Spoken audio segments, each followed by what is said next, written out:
Total loss function, Pasar Induk dan X Gedung Akbid Pemko Tebing Tinggi.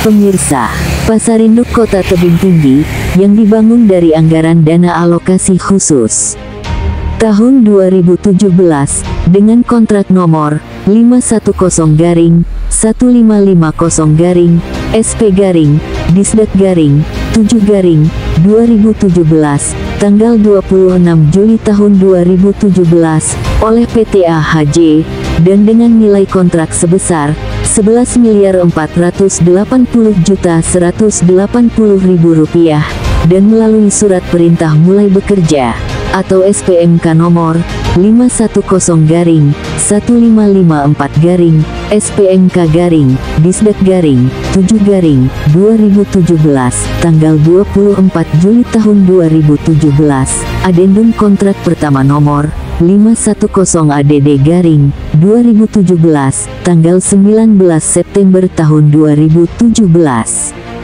Semula pembangunannya direncanakan untuk merelokasi para pedagang yang berjualan di Pasar Impres, Kelurahan Badak Bejuang.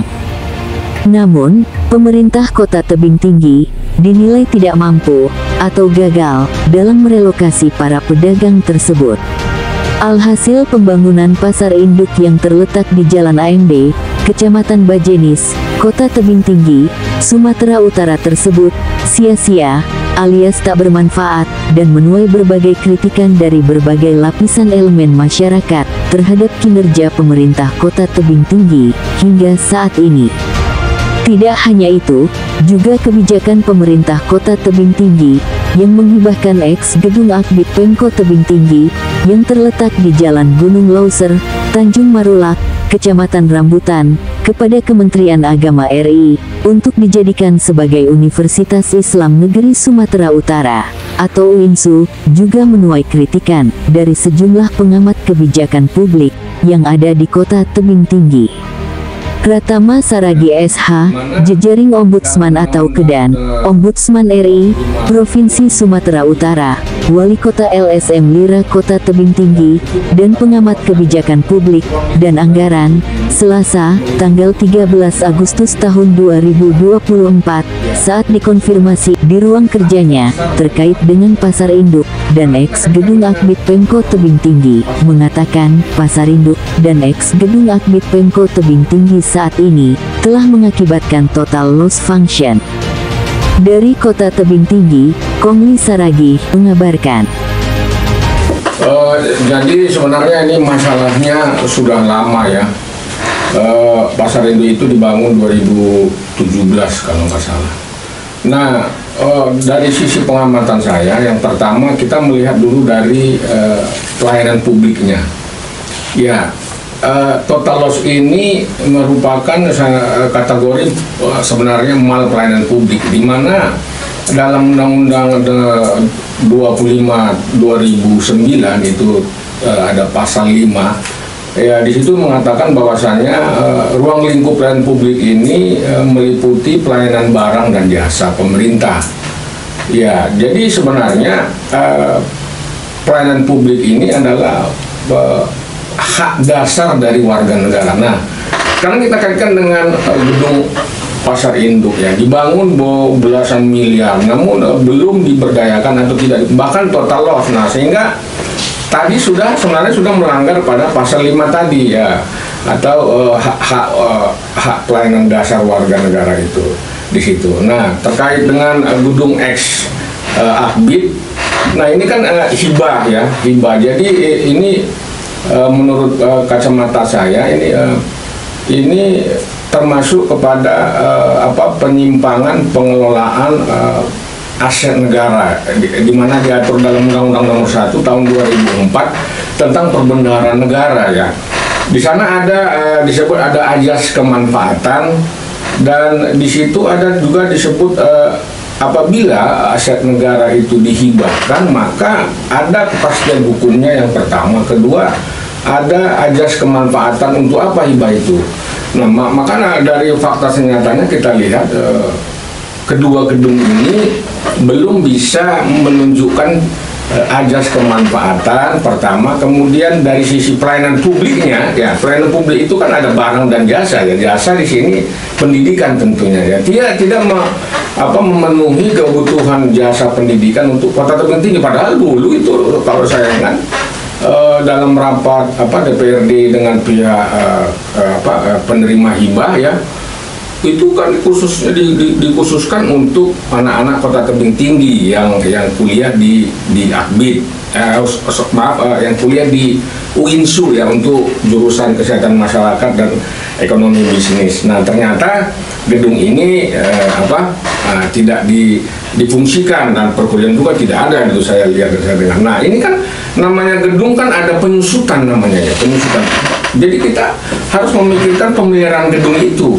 Nah kita lihat tuh gedung Pasar Induk, mulai dari fasilitas toiletnya sudah hancur, fasilitas penjualan ikannya, fasilitas losnya sudah hancur dan sudah banyak dicuri. Nah ini kan artinya di mana pengelolaan aset itu yang tertib. Nah itu dulu saya rasa. Lalu apa saran Bapak untuk case ini? Ya, saran saya yang utama itu adalah merecovery, ya, recovery aset tadi. Mana-mana aset yang pertama yang sudah total loss, kemudian yang kedua potensi total.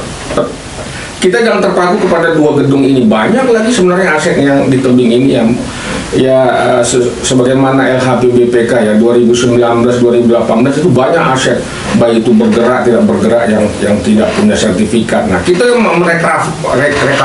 recovery aset. Kemudian tentunya DPRD di sini harus dilibatkan lah, ya, dan mencari solusi duduk bersama. Saya ada punya ide, ya, kenapa luar negeri itu asetnya yang lebih diberdayakan daripada SDM-nya. Nah ini saya mengingat pidato Sri Mulyani waktu dia menghadiri acara wisuda, ya, bahwa dia katakan sebenarnya capital building itu yang harus diutamakan karena itu banyak menyerap pemasukan PAD, ya, dan kemudian itu juga bisa membuat masyarakat terbantu, ya. Jadi capital building itu. Nah di sini makanya saya kalau bisa, ya, kalau pemerintah tidak bisa mengelola ini, nggak apa-apa, ini diswastakan.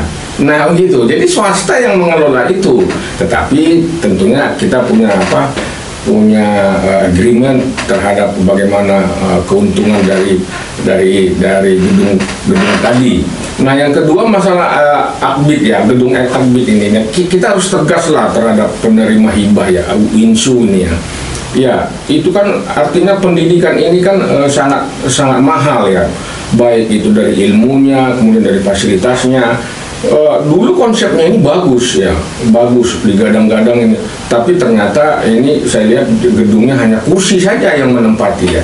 Jadi ini harus duduk bersama lah antara stakeholdernya, antara DPRD-nya, antara pemerintah. Bahkan kalau bisa ini dipikirkan kepada pihak swasta.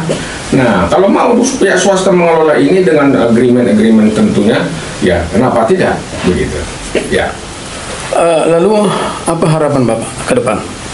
Ya harapan kita, ya tentunya ini menyangkut kepada Pak Wali Kota terpilih nantinya, ya. Saya bukan ada syarat kepentingan politik, itu di luar kepentingan politik. Tapi kita mau melihat Kota Tebing ini mengembalikan kepada logo Tebing lah, kota pendidikan, kota jasa, ya, dan kota persinggahan. Jadi saran saya terhadap pemerintahan yang nanti akan terpilih, ya, marilah ini betul-betul lah kita berdayakan aset-aset ini, ya, sehingga nanti jangan, saya khawatir begini, ada nanti semacam perbuatan melawan hukum di sini, ya.